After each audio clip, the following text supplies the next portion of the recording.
Amigos telespectadores da Rede Vida de Televisão e do programa Páginas Difíceis da Bíblia. Estamos de volta após mais uma semana e continuamos com a leitura contínua, versículo por versículo, do livro do Apocalipse. Faltam-nos 3 igrejas aí, pelo que o senhor me disse. Sardes, Filadélfia e Laodiceia. Laodiceia. Vamos ver se nesse programa aqui encerramos todas, não é? Uhum. Pelo menos essas 3 últimas aí que faltam. Então vai. Podemos? Bom, alguma pergunta inicial? Não. Alguma dúvida, alguma informação? A minha pergunta se referia ao programa passado, não? Quando aqui no finalzinho, 27, 28, dar-lhe-ei ainda a estrela da manhã, sabe? É uma maneira de falar das coisas celestes. Das coisas celestes. Dar-lhe-ei a estrela da manhã. Feito isso, não tem mais continuemos. Não. Ao anjo da igreja em Sardes, escreve: assim diz aquele que tem os 7 Espíritos de Deus e as 7 estrelas. Enxerga tudo e vê tudo. Uhum. Conheço tua conduta.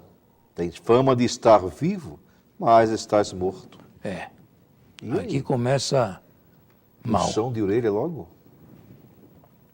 Torna-te vigilante e consolida o resto que estava para morrer. Isto é, uma comunidade pequena de cristãos totalmente agonizante. Provavelmente cristãos sincretistas que queriam fazer uma mistura, um sincretismo entre cristianismo e paganismo e viver dos dois lados, sem as renúncias próprias daquele que foi batizado e se entregou a Jesus Cristo. Essa é a lassidão, o laxismo moral, o sincretismo religioso. Isto é adaptar a fé à cultura ambiente, sem muitos problemas. E não é assim, o caminho é estreito, né? Não é largo. Pois é. Agora, Sardes existe ainda? Essa é uma boa pergunta. Por aí ela existe? Ah, sim, entendi agora. Claro, aqui e ali. Aqui e ali existe. Cristãos que querem conviver bem. Isto é, aceitam o céu sem perder os bens da terra. Mas eu vejo isso assim, diante da grande influência dos meios de comunicação que passam essa imagem para o cristão. Não é? Mas esses meios de comunicação, infelizmente, estão longe de evangelizar. Sim, não, eles querem fazer o contrário. O que eles querem é desevangelizar. Isso. E paganizar. E ridicularizar tudo o que nós temos como santo, irrenunciável e inegociável também. Infelizmente, Sardes está por aí. Cristãos sossegados. Porta larga. Ou então, outra definição, cristãos que nunca deixaram o paganismo. Foram batizados, mas continuam pagãos. Tem ou não tem? Infelizmente. Eu gostaria de dizer que não. Mas não posso dizer isso porque é constatável, né? Constatação. Cristãos que nunca deixaram o paganismo. Senão, certos tipos de programas não teriam a audiência que tem, né? Na grande mídia por aí. Não teriam, porque o cristão mesmo, ele não adota, não aceita. Ele não aceitaria dar audiência àquelas coisas. Bom, é a leitura que eu faço. Sim. Certas novelas de televisão, onde se aprende a adulterar com a maior tranquilidade, a trair, a se manchar daqui e dali, a matar os outros. Olha aí, que evangelização é essa?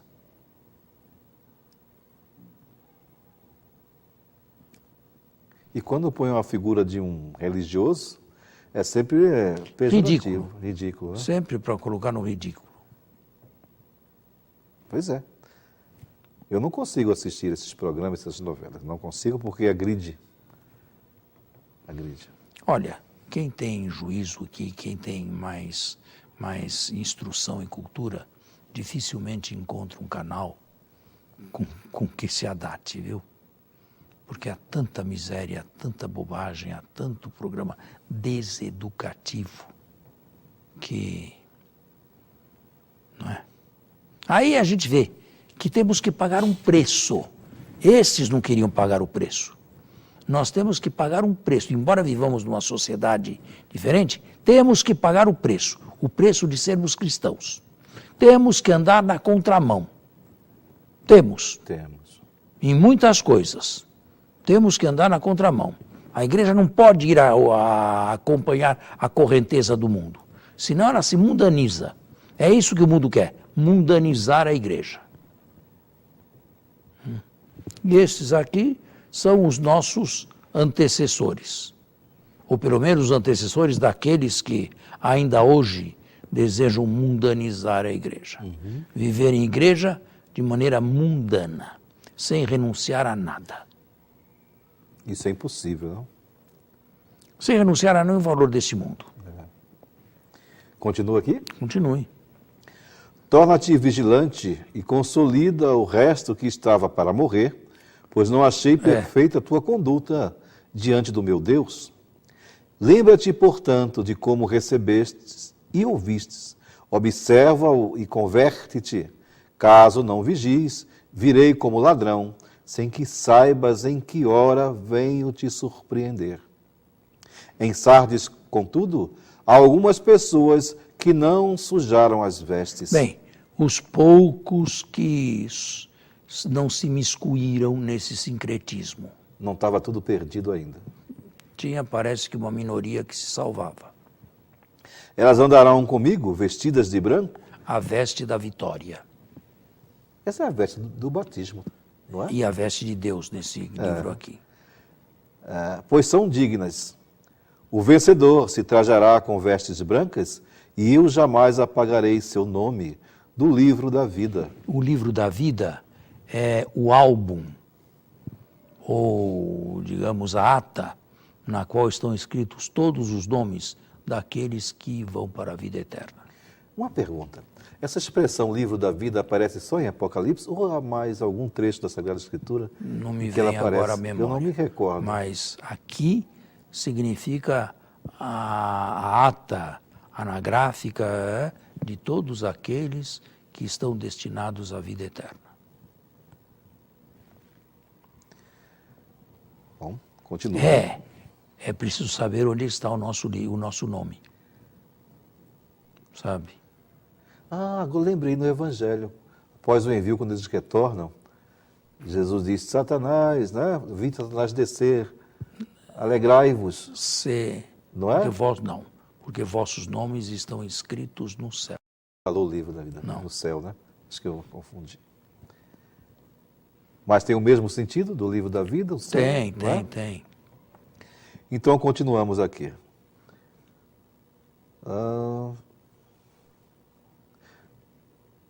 Livro da vida. Proclamarei seu nome diante de meu Pai e dos seus anjos. Quem tem ouvidos, ouça o que o Espírito diz às igrejas. E aqui terminamos A sexta igreja, a igreja de Filadélfia, é uma igreja que tem coisas boas. Era uma cidade importante da Ásia Menor, com um número significativo de cristãos, e é louvada. Deixa eu perguntar só o ambiente dessa cidade, né, dessa igreja. Ela estava em meio a pagãos, isso aí está bem claro, mas também ali tinha sinagogas, judeus também influenciando. Os judeus estavam em todas as grandes cidades do Império. E deviam ter sinagogas também, ou pelo menos uma, não é? Ou seja, o cristão ficava entre um fogo e outro, uma barreira e outra. Não é? Exatamente. Sobretudo com o passar dos anos. Porque o cristão... Antes não. Antes era como uma seita, dentre outras, do judaísmo. Mas com o passar do tempo, e depois, sobretudo, com a destruição de Jerusalém, no ano 70, eles foram sempre mais alijados da sinagoga. Até que, pelos anos 90, os rabinos traçaram as novas fronteiras do judaísmo de maneira tal a excluir delas o cristianismo e outras seitas judaicas com a qual eles não estavam de acordo. Mas é interessante que muitos valores, não sei se eu coloco assim a palavra valores, judaicos, nós trouxemos também para o cristianismo, não? Muitos, não? Muitos. Bom, alguns. Bons. Alguns. Não todos, evidentemente. Sim, sim. Alguns sim. Ao anjo da igreja em Filadélfia, escreve: assim diz o santo, o verdadeiro. Este era um título que não estava no início. Sempre começa com um título diferente, né? Agora eu observei isso. Mas títulos que mesmo estavam no início. Sim. Este aqui não estava. Não estava? Não. Então, assim diz o santo, o verdadeiro, aquele que tem a chave de Davi, o que abre ninguém mais fecha, e fechando, ninguém mais abre. E vem um elogio a Filadélfia. Conheço tua conduta. Eis que pus à tua frente uma porta aberta, que ninguém poderá fechar, pois tens pouca força, mas guardastes minha palavra e não renegastes o meu nome. Forçarei os da sinagoga de Satanás, que se afirmam judeus, mas não são, pois mentem. Forçarei que venham prostrar-se a teus pés e reconheçam que te amo. Isto é, levará alguns judeus à conversão. Visto que guardastes minha palavra de perseverança, também eu te guardarei da hora da provação que virá sobre o mundo inteiro, para submeter à prova os habitantes da terra. Vem logo, segura com firmeza o que tens, para que ninguém tome a tua coroa. Quanto ao vencedor, farei dele uma coluna no templo do meu Deus. Uma coluna humana, porque o templo novo é feito de pedras humanas. E daí nunca mais sairá. Escreverei nele o nome do meu Deus e o nome da cidade do meu Deus, a nova Jerusalém, que desce do céu de junto do meu Deus, e o meu novo nome. Quem tem ouvidos, ouça o que o Espírito diz às igrejas. E agora vem a última. Certo, mas eu queria fazer uma pergunta antes. Está sempre se repetindo, quem tem ouvidos, ouça, diretamente quem tem ouvidos. Jesus não falou isso em vida também? Sim, no Evangelho, quem tem ouvidos para ouvir, escute. Essa expressão quer dizer exatamente o quê? Que devemos ser dóceis ao Espírito se quisermos penetrar todo o significado e valor deste texto aqui. Certo. É o Espírito que explica no coração e no íntimo de cada um o que Jesus fala de fora. O que Jesus fala ao vidente de Patmos. O Espírito, então, traz para dentro de cada um. Agora, esta última igreja aqui é a pior de todas. Ah, é? É a pior de todas. Porém, é aqui, se converter, recebe a promessa mais bonita de todas. Então vamos ler aí a igreja de Laodiceia. Ao anjo da igreja em Laodiceia, escreve: assim fala o Amém, a testemunha fiel e verdadeira, o princípio da criação de Deus. Títulos que não estão no início. Não estavam. Conheço tua conduta. Não és frio nem quente. Oxalá fosses frio ou quente.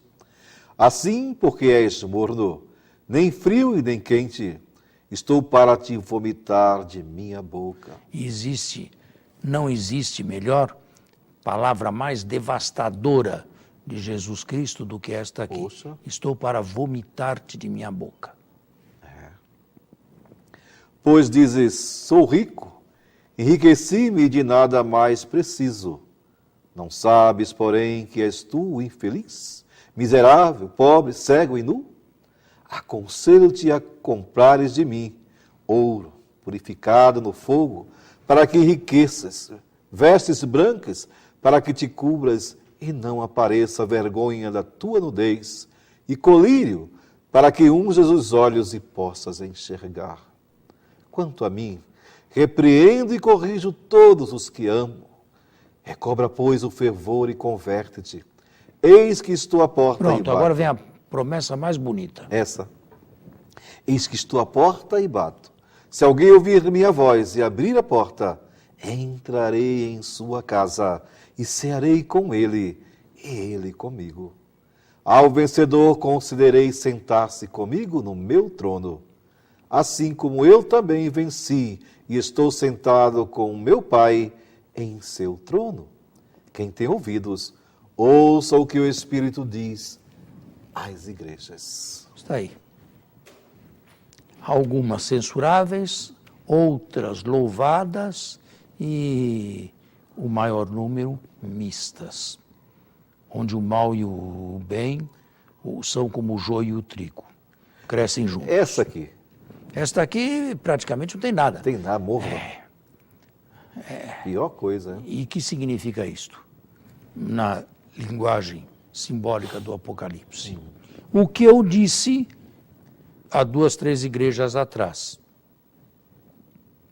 Uma total e absoluta autoconfiança e um desejo de viver um cristianismo sem nenhuma exigência. Sem deixar nada do que é mundano. É um aviso este para todos nós, hein? Sim, Porque sim. alguma renúncia ou diversas renúncias se impõem. Claro. É capaz de me dar um exemplo de uma renúncia? Gente, eu vou dar um exemplo simples do ir à missa pela manhã ou à noite. A pessoa renuncia, por exemplo, ao domingo. Ela renuncia ao futebol, por exemplo. Ela tem no início pode ser difícil para ela, mas com o tempo ela vai à missa com alegria, mesmo torcendo por um clube ou outro, onde ela não deixaria o seu futebol, e ela começa a ter gosto por ir à missa para estar com Deus. É um exemplo de uma renúncia, uma coisa que parece ser muito pequena e simples para alguns. E uma pessoa que tivesse casada, com um casamento rato e consumado, isto é, indissolúvel, que fosse traída, ou pelo esposo ou pela esposa, certo, se divorciasse e não quisesse mais casar por causa do Evangelho. E eu conheci gente assim, conheço. Nada proibiria. O mundo não proíbe, no Brasil existe divórcio, as leis são absolutamente laxas e compatíveis com todos, né, com todas as exigências, basta pouca coisa para se divorciar e também, se quiser casar de novo e voar para novas núpcias, nenhum impedimento. Quando eu era criança, eu não tenho ainda 90 anos, nem 80, nem 70, vou indo. Quando eu era criança, ainda se sentia um divorciado, casado novamente, como alguém quase que excluído da sociedade. Porque a sociedade era, ou se fazia de cristã. Hoje, pelo contrário, por que você não se casa? Por que você não se junta com outra pessoa? Vai viver o resto da vida aí, infeliz, sozinho, solitário? Não, eu não me caso porque eu sou discípulo de Jesus e o meu casamento é válido. Está aí uma renúncia. Agora, quem faz? Mas eu pelo menos conheci uma. Ela já vivia maritalmente com o outro. Agora, o marido dela realmente a tratava mal, bebia, ela não suportou conviver. Mas aí ela foi morar com outro. Mas escutando o Evangelho, lendo o Evangelho, caminhando, ela renunciou, ela largou esse segundo. E vai vir por causa da comunhão. Bem. Por causa da comunhão. E convivia bem. Porque ela queria comungar o corpo de Cristo. E por causa do Evangelho. Foi um exemplo ali para todos nós. E não foi ninguém que ficou falando com ela. Não. a consciência dela, ela mesma, por amor a Cristo, ela fez essa Uma renúncia. pessoa dessa está no caminho da vida eterna. Isto é, soube renunciar. Soube. Alguma coisa nós temos que renunciar. Agora, padres que não renunciam a nada, fiéis que não renunciam a nada, ninguém renuncia a nada, e todos querem ser cristãos, e cristãos de primeira água. São mornos, nem quentes nem frios. Não são nem do mundo e nem de Deus. Não se entregam inteiramente nem ao mundo nem a Deus. Mas aí termina sendo pior ainda. Exatamente. Pior ainda. Exatamente. É a situação de muitos, sabe? Que pergunte sempre a alguém: que renúncia você já fez por Jesus Cristo? E pelo simples fato de ser cristão. Se essa pessoa nunca renunciou a nada, é um Tem indicador. que rever. Vai rever a sua atitude. Exatamente. Vá revê-la. Porque talvez o seu cristianismo não passe de uma veleidade. Muito bom. Como esse livro é importante. Bom, A mensagem dele. nós encerramos a primeira sessão do Apocalipse e agora vem a segunda sessão, que vai até o fim, vai do capítulo 4 até o capítulo 22. O último São as capítulo. visões, é isso? São as visões. Só que as visões, depois das cartas, são dirigidas às igrejas também, que devem saber o que vem pela frente, não por curiosidade, mas para assumirem as próprias responsabilidades e saberem exatamente onde é que estão. Deixa eu fazer uma pergunta. Só que nós temos um tempo muito É curto. bem rápida essa pergunta. Visões, profetismo. Aqui existe o profetismo dentro da revelação? E do Novo Testamento existem profetas, os Atos falam, capítulo Não, 13. estou falando no Apocalipse. Ele é revelação, mas a gente pode também ver aqui como profetismo? O livro é, sobretudo, uma profecia. Ah, isso. Era essa a minha pergunta. O livro é profecia e se chama profecia pelo autor. Ah, tá certo.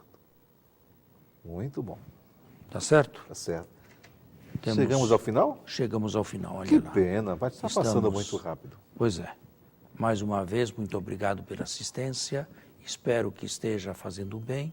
E até o próximo domingo, se Deus quiser. Eu quero aqui fazer um apelo a você, caro telespectador, você que gosta, que aprecia esse nosso programa, divulgue-o, chame pessoas mais para assistir, faça estudos, para que você possa aprofundar-se, mas levar outros também a aprofundar-se. Isso também é evangelização. Então, até o próximo sábado, com a bênção e a graça de Deus.